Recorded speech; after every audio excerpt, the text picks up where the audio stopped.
And I've released those tweets, I think, or the DMs. But here it goes back and forth. I mean, who cares? Honestly, they wanted the. I kind of do. I'm a petty bitch. We don't do petty drama. No. Oh, sorry, I forgot I know you're excited to finally be popular with women, but don't get too high on your own drama. High on my own drama? High on my own drama?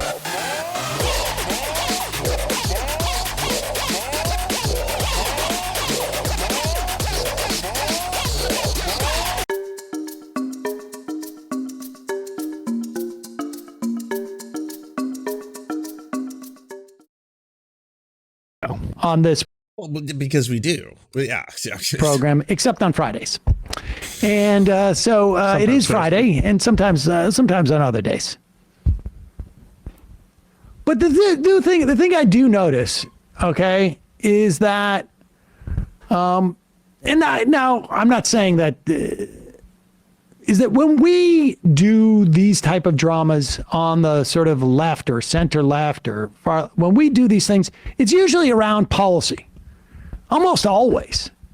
I too, when I cover drama, like to give myself delusions of grandeur. It feels good, you know, because like you can have utility in drama, and you can start with drama as the jumping off point, and then in the midst of the drama and be like, wasn't that fucking hilarious? He sweats so much into his own beanie. And also, climate change is real, and we should really start nationalizing our oil and gas industries. But it was pretty funny, wasn't it? You liked when he made these sounds, you know this one? I'm losing my fucking mind. Yeah, that was funny. And then Alex Jones was like, yeah, that happened. Then Tim Pool was like, and you keep saying, but my kids need food. And now inflation is here, and there's food shortages, and your kids aren't eating, and the schools are indoctrinating your kids.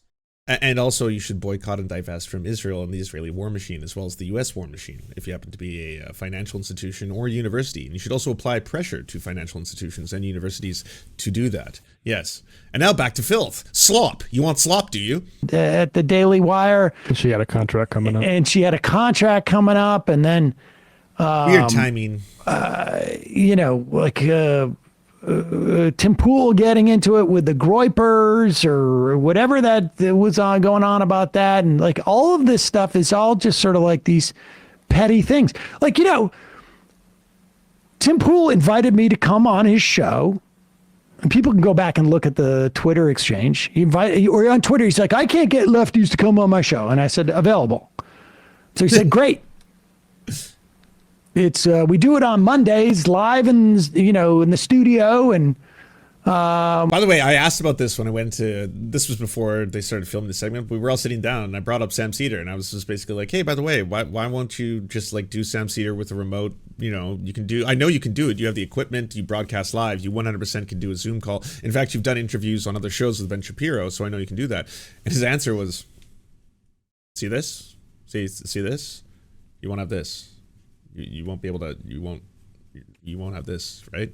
It's very, very different. You can have different conversations back and forth, that kind of stuff. And like, yeah, fair enough. I'm never going to say that having a Zoom call or a Zoom debate or a Zoom or Skype anything isn't more awkward. The timing, you know, it's much better to be face to face, of course, obviously. But like just the logistics of that are very unreasonable, I would say, especially if like people live in other parts of the country or just other countries in general, like myself, to be able to have to fly all the way down there and then spend a couple days, you know, the travel time, all of that, and then go to a compound, and people might not be totally comfortable going to a very heavily armed compound where, you know, you're just surrounded by a lot of people who have a lot of views on gun rights and well-armed militias and that kind of stuff. And also a lot of far-right actors travel in and out of this house consistently, including sometimes full-blown like neo-Nazis and stuff. So yeah, I could see why people would be a little uncomfortable about having to do that just to be able to have the coveted conversation at the Beanie Dome. Or we do it Monday live, and you know, we'll get in touch with you on the DMs. And when he got into the DMs with me, I'm like, oh, wait, yeah, I can Zoom in. I can do it anytime after 3 or whatever it was. And he said, no, you got to fly down here. or take a train or something like that. And I'm like, well, I got to be in your studio. This was incidentally in like 2020 or 2021? It was right before a coming wave of COVID, which. Oh yeah, there was that. Also, when they ended up leaking the DMs, it was so funny. It was just like, it was so sad learning that behind the scenes, Tim wants to kind of like be friends with all these people. It's like some of his biggest critics. He's just kind of like, why don't you like my music? Why don't you bring up that I talked about this lefty thing? Here, I talked about this lefty thing. There's that. I'm not one of the right wingers like you keep saying. If you paid attention to COVID, you would know that it was right before the wave. It's true. The parlance was not that clear. And then he assumed he was fine with it.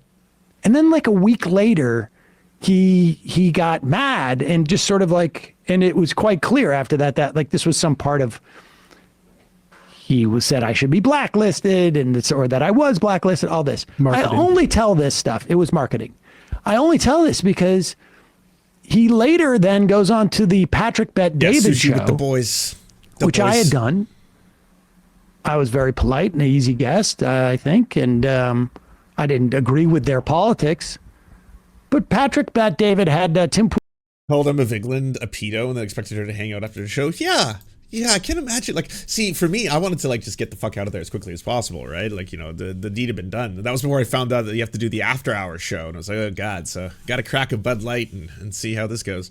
But like the idea of being like, hey, do you want to go out and have sushi with the boys? Go play some poker and sushi with the boys. It's like, you were just calling me a pedo on your show repeatedly. And again, baselessly, because I was trying to defend LGBTQ plus literature. Does that not affect you at all? Is it just like the lights turn off, the cameras turn off, and it's like, so hey, you want to go party? What are we doing now? Where are we going? Come on, what's on the agenda?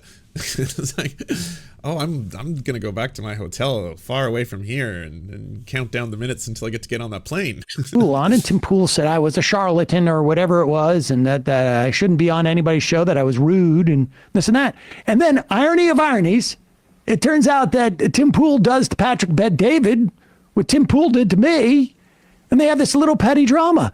And here apparently is Patrick Bet David, doing a video on it. Now, of course, he's doing this to promote something as well.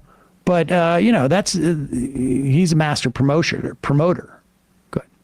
Posting that somebody just texted me saying Tim Pool just said, so if you can pull this up, Rob, which is kind of, I don't know what Tim is going through, and if he's trying to find a way to create beef for himself. I don't know what it is. We don't process a lot of how Tim is processing this. A guy comments and said, take notes, Tim Cass, win your fans back by having and hosting the important debates. He responds, actually, I was asked to do the debate and turned it down. First of all, we never asked you to do this debate last week. We spoke. To be clear, by the way, if you didn't know, this was between Tim Pool and Chris Cuomo. Chris Cuomo, are you trying to speed run Tucker Carlson for fucking saddest post-career internet foibles? Is that what's going on here? God damn. To you on March 25th. He was the hero of COVID in America Homes, like when he went down into his basement and was like, yeah, I got COVID, but don't worry, my family loves me. I'll survive. I'll be strong for you, America. Yeah, everyone's like, wow, he made it. He's emerging. He lived. We're all going to be okay. We're going to be all right. It's just like when Tom Hanks recovered. Which was when you called us out for having Chris Cuomo being one of our talent that's going to be doing podcasts and different shows with us. You were not happy. You said it was, what was his words? He said something effing dumbest effing decision ever. He said something like that, if I recall. He didn't have nice words. No, but by the way, totally fine. I think he's actually a very talented guy. Pause it for 1 second. He does now, a good. What's interesting about the way that Patrick Bet David goes about his thing, and I got to, he's a very smooth character.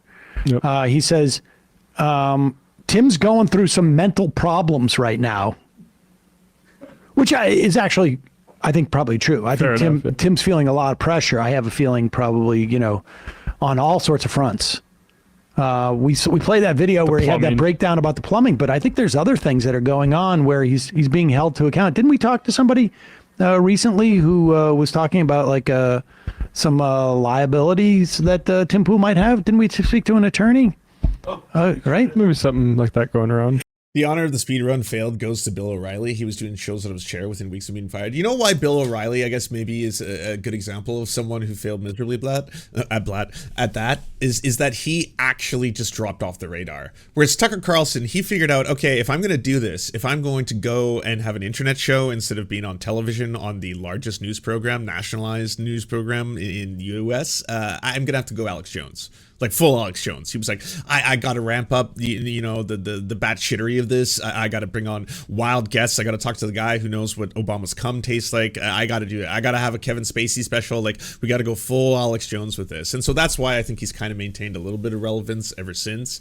Whereas like Don Lemon and Chris Cuomo, it's just kind of funny to see what they're trying to achieve by having these like dead YouTube channels and attempted YouTube shows. They don't know how to internet yet. They're still kind of like figuring out, like, you know, when COVID happened and all the late night hosts tried to internet, like every single one of them, they're all like, well, I guess I could do this from home. Like there's people who already do that for a living, Twitch streamers or something like that. I've heard of some of them, this Hassan Piker. All right, maybe I'll do that. And they were all terrible at it because again, it's very different mediums. It's one thing to have a writer give you like a stack of jokes, you sit down, you've got a teleprompter, you've got a live audience and you do your bits. It's another thing totally to sit there in a room awkwardly while there's live chats going like this, right? And you're trying to feed off each other and entertain one another, and it's a very different experience. Yeah. And Conan didn't do so bad because Conan is a fucking comedic genius. That's why. Conan, it doesn't matter the format, all right? The man is a blank canvas. You throw him into anything. You could be like, hey, by the way, Conan, make mud wrestling funny. He would do it like that, instantaneously. You're already picturing it, and you're kind of giggling and laughing at the very idea of Conan doing mud wrestling and how hilarious that would be, right? There's probably already a Conan does mud wrestling bit, but I'm just saying, like that really speaks to his talents. Anyways, maybe that's what he's referring to, or he's clearly saying that Tim's having a breakdown. Mm-hmm. But then he says, but, you know, his response is perfectly fine. You know, it's like, I'm not mad about that thing that you wrote. I think it's perfectly fine. It's a very interesting way that Patrick Bet-Dave goes about this. Just go back a little bit. Great piece for him. Dumbest effing decision ever. He said something like that, if I recall. He didn't have nice words. No, but by the way, totally fine. I think he's actually a very talented guy, and he does good work. He does very good. He's actually a very smart guy. We've had him on before. Mm-hmm. But Tim, I just put this on Twitter, and I said the following. I said, hey, question mark, if you want to pull up my tweet, Rob, because and I got Rob right here who spoke to Vanessa, your person. Go to my last tweet. I said, actually turned it down, question mark. Our team and your team spoke on March 25th. Your booker said you wanted us to fly you down in a private jet. No. Which was a strange request. I gotta admit, I kind of feel like that was a cowardly attempt of backing out. Just to be like, oh, totally, I would never turn this down. I will debate Chris Cuomo for sure. I'm going to need T Swifty's private plane. It's the only way I can safely travel. It has to be specifically T Swifty's. It can't just be a regular private jet. You have to acquire her private jet. Whatever you have to do, you have to rent it for a certain amount of time, and then I'll go in that. And then, yes, I agree. And I mean, if you can't make that happen, if you can't facilitate it, then I guess y'all are running. You know, what can I say? Sucks to be a coward. No one's ever asked that, which was kind of a strange request, especially after I attended your paid event in Miami. You asked me to do, and I asked you for nothing. It was a favor. So it's kind of weird. By the way, private jet, like fucking, I would be grateful if you even fucking reimbursed me for my economy flight. I had to take an economy flight to fucking Tim Pool's compound, and they wouldn't reimburse me for it. They did offer to buy the tickets, but I didn't want to give them my passport number and all that information. So I was like, can I just buy the tickets and then you can reimburse me? And it was like, no, we don't do that. And I was like, oh, okay. Well, then I guess I'm paying for my own flight. To say, I come to your event with Matt Gaetz and others, and it was free, and you made money that night. And we ask you to come and have a conversation after you say it's the worst effing decision, and you say this. So let me know if you want me to share the email exchange. And Rob, I think you communicated, so you want to kind of give any commentary on this. Well, we did. We tried. It's difficult to figure out the first class jet issue. We weren't looking, that's not in the budget for the event that we had. So what we offered was, you know, what we normally offer: round trip accommodations, a business or first class flight, a hotel. What? Damn. Oh, that sounds good. Oh, I wanna do this. I wanna debate them on the PBD podcast. I think they'd have me. I want to debate them on a whole bunch of topics. Yeah, business. I mean, first class. I would love to experience that for the first time ever. I've never flown first class. I've been one of the lucky few who got bumped into business because they oversold a flight, but I've never flown first. Nice. Hold on for a second. Yeah, I want the PBD. I don't recall going business or first class. That one's not offered to lefties. Man. Yeah, lefties, did you hear what Tim offered Sam? He's like, you need to travel by train here. Actually, train is a wonderful way to travel, by the way. I actually would prefer train to flying if it was, if I had the time, right? You really got to set a lot of time. It's like, yes, in a fortnight, you'll be here. So, yeah, prepare. It's just, on the other side of the country or some shit like that. But yeah, I mean, fucking flying business class, that sounds lovely, but I guess that wasn't included. I mean, can you confirm? I feel like if I had... First class or business class? Let me double check. I mean, the hotel was nice. It was perfectly fine. I was there for like 16 hours. But they didn't seem to mention that there's an offer of first class air travel. Somehow that didn't come up. I think that was because they knew I was going to come down there and say that I don't think it should be legal for you to have this much money. You should have asked for a private jet, and then they have to meet you in the middle. Yep. That's the way you do it.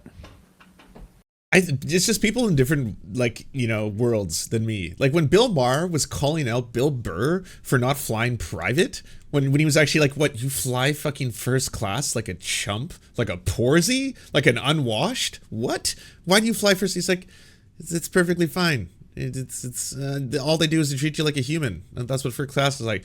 He's like, but why? Ew, why wouldn't you fly private?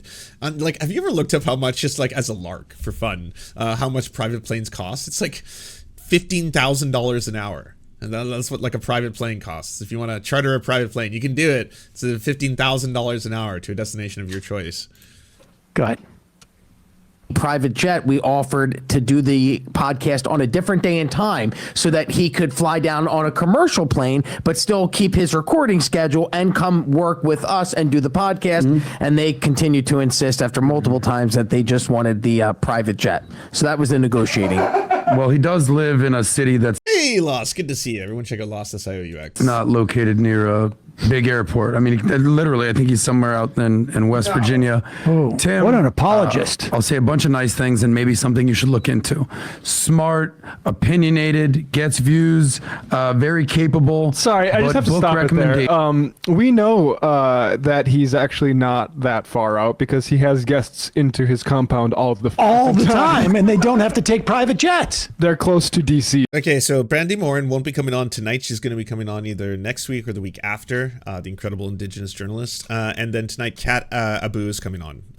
She has been confirmed. Yeah, I would think. West Virginia, Virginia. Well, I mean, nearby. Emma didn't take a private jet. Why are you expecting Emma to fly in like that? Or the offer to me, even though during COVID, when you don't have, where you don't believe in it and you're not wearing masks in your studio and you're obviously not testing because it's Well, he also, I at first didn't know whether to believe if Tim Pool was one of the actual true believers, the ones who have the untouched, the pure, blood or whatever, where it's just like, oh, no, we haven't been unvaxxed. No, we're all unvaxxed here. I was like, you never know whether or not someone is actually telling the truth, because Tucker Carlson lied about it, Candace Owens lied about it, Ben Shapiro didn't lie about it. Ben Shapiro was one of the few who didn't jump on the whole bandwagon. Jimmy Dore didn't lie about it-ish, unless he's had a second vax, but he used his one, vaccination story to be like, I was vaxxed, it destroyed me, the vaccine is poison kind of shit. But I was like, is Tim Pool telling the truth? And it turns out he was, because he actually caught COVID and it was really, really bad. And then he had to call up fucking Joe Rogan, Dr. Joe. He's like, hey, Dr. Rogan, can you send me the kitchen sink? And he's like, oh yeah, I'll hook you up. And that's how he got all the ivermectin, he gave him something, well, he hooked him up with something that actually does show to be effective for COVID, but you can only get it if you're really rich. The monoclonal antibodies, monoclonal antibody therapy. I think that was it. So that was, of all the things that he threw at him, maybe the one thing that probably helped him quite a bit. But yeah, unreal. a fake thing just about authoritarianism. So if it's okay for your guests to take commercial flights, why can't you take commercial flight? Well, it's This is a interesting. very fair point. Maybe you read How to Win Friends and Influence People because there's better ways to navigate But relationships. this is not how to win friends and influence people. This is called lying. There's a difference. Because how to lying. win friends and influence people, you could take a different approach. Here, he says what? I love that they mentioned that. Whoa, scroll down, Rob. Go scroll down, Rob. I offered it. He you said, turned it I down. turned it down. You never did. You asked for a private jet. So don't lie, Tim. Just say that you wanted us to pay for a private jet. And of course, we're not going to pay for a private jet. Here's what I want to tell you. The announcement Now is... we should, Jay, that was a cut. I don't know why it's so obvious he wouldn't pay for a private jet. This dude doesn't have a private jet? He must have a private jet. He's not going to go commercial, is he? Rent a Bugatti. Drive down, take the auto train, put that Bugatti on the auto train. Pendulous Dragon, thank you so much for the $1.99 dono. Huntington Tri-State Airport. Oh, thank you for that information. And drive down there. There's a cut there. I love when the hogs fight. Oh, it's wonderful. It's beautiful. Well, I also just love they're calling each other out on their shit for stuff that's like so easily demonstratable. Like if someone's like, and in this case, Tim Pool, like I agreed to debate Chris Cuomo. I did, and they backed down, or I turned it down. Yes, I turned it down. It's like, no, we said we were going to do this. You agreed. Then we offered to fly you out, and then you said you'd only fly if we got you a private jet. And then we were like, we don't do that though. I flew out for your event. You never paid me for it. Is that the deal? Because I mean, if that's the deal, sure. You fly me out private, I'll fly you out private. We kind of quid pro quo this shit. Yeah, they just cut because, well, this is the video that Patrick Bet David put out. And they wanted it to be a 3 or 4 minute video to promote their thing. And here's the promotion of the thing. Of course. Super excited. We're not going to pay for a private jet. Here's what I want to tell you. The announcement is both Dave Smith and Chris Cuomo have agreed to a debate. Oh, Yes. great. May 31st. Wow, Friday they all night, pretended like they 6 didn't know that. to 9. I mean, that's kind of darling. Whatever. A little pageantry. I'm here for it. Whoa, bro, no way. I had no idea. That's so cool. Yeah, that's pretty much the most hardcore hetero thing I've ever heard of. High fives. Yeah, bruh. p.m. Friday night fights at to 9 p.m. What? Okay? No way. To 9 Sick. p.m. Who's It's that official. In the Adult Comedy. Whoa! Fuck this goddamn disease! Look at this cholera! Cholera! Oh, Chris Cuomo! Wow, this is Blockbuster. Actually obligated only to do News Nation. Whoa! Are you kidding? What are they going to talk about for 3 hours? 3-hour debate. Yeah. Oh Is my that enough God. time? 6 to 9. Don't want to have them rushing themselves. If Dave Smith doesn't call him Fredo, I forget it. I'm not gonna. It does appear that they did invite Tim Pool, and he did turn it down. What? We have leaks? God damn. He wants to extend an invitation to Tim to appear on the podcast with Chris. Tim expressed interest in speaking with Chris during a segment on Timcast. He's a fair and balanced host who respects his guest views and missions. But it was over the private jet. See, I'm not someone who's going to try and posture that I'm against speaking to, horrifying people or, debating them or trying to call them out or just, doing that thing where you bring them on to be like, so you're a massive piece of shit kind of stuff. Because I've done it multiple times in the past. And, but that doesn't mean that I would ever state that I respect their mission, because that would be a lie. It would be like, if you would like a transparent and comprehensive view of what Lance feels on your views or beliefs, you can check out the multiple videos he's done on the subject. It wasn't about anything else. Anything. No. I was just like, Well, I don't want to go. Safe environment. And in fact, more people died after that invite of COVID than prior to that invite, if I remember correctly, in this country, anyways. And I've released those tweets, I think, or the DMs. But here it goes back and forth. I mean, who cares? Honestly, they wanted to. I kind of do.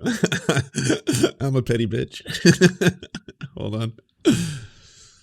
Unfortunately, because he has a show wrapping at 10 p.m. Friday night, he would not be able to get a flight on Saturday. That would work with the schedule. Let me know if the private could be an option. The airport closest to him is Frederick. They wanted.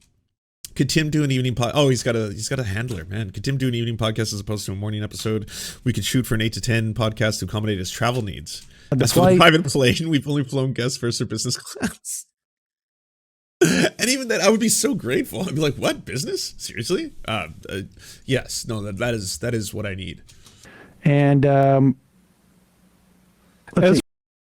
this was the last email. I didn't think there was beef. I didn't know that PBD made a video about me till now. I DM'd him apologizing for miscommunication. Next time someone asks me to take 3 days to travel to Miami for the event, I will politely decline and not offer options. Oh, wow. Oh, are you getting court? Are you getting a little court? A little frustrated? Yeah, a little annoyed at someone asking you to travel for multiple days to come to your location to be able to speak to you rather than simply do something remote. Yeah, that's gotta suck. What's that like? Imagine if you had to fly economy, and then imagine in addition to that, they never even reimbursed you. You had to pay out of pocket for your own plane tickets. For the private plane, I want to read that. Go up, Bradley. As for the private plane, we've only flown. Scroll down. I can't read that. We've only flown guests for first or business class. I'll have to check with corporate on approval. And then let's see, what do you say? Here, no, go back up. No, I want to see what he said there. No, down, right there. That was the last email. I didn't think there was a beef. There was beef. I didn't know PBD made a video about me till now. I DM'd him apologizing for miscommunication. Next time someone asks me to take 3 days to travel to Miami for their event, I will just politely decline and not offer options. Okay. Good. Yeah, probably stick with the not demanding a private jet to do it. Well, I think if you really want to be more accurate, Tim, what you say is, you know what? I'm very nervous about taking a position on anything. And I need to do so only in the confines of my very safe studio without anybody coming in who I think might force me to take a position or call out my inconsistencies. Yeah. And I can't afford to sacrifice my audience, famously known as a fence sitter, and I could not get away with that with the debate. So, corporate jet, please. Corporate jet. I know it's a big debate and everyone's excited for it, but what are Cuomo and Dave Smith debating? Do we remember? What's their debate about? Just like being guys?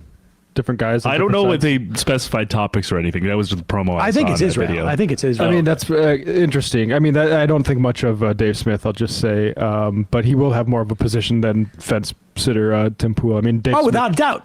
Is somebody who I saw call the George Floyd protests a color revolution to help Democrats get elected. So I think he's also a lunatic. But, he's definitely a lunatic. We had him on, I think, years and years ago. I don't know. Before my time, I think. Was that before your time? People are excited for it. Well, I mean, Chris Cuomo, for as disgraced as he is still a name. There's that. I'm not really familiar with the workings of the anti-woke comedian that he's going to be debating. But yeah, I mean, it's got to be weird going from being, one of the biggest names on CNN to debating the anti-woke comedian on the Penis Balls Dick podcast. And that's, maybe the thing that people need to do is just start from dirt and then stay dirt and then stay trash, and then that way, should you ever return to trash, you won't feel as if you've lost your way.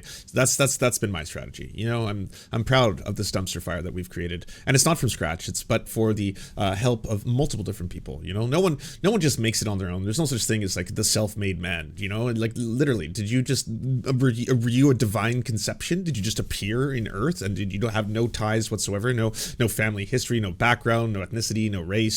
No wealth, no accrued wealth, nothing passed down, no networks, no family or friends to help you out along the way.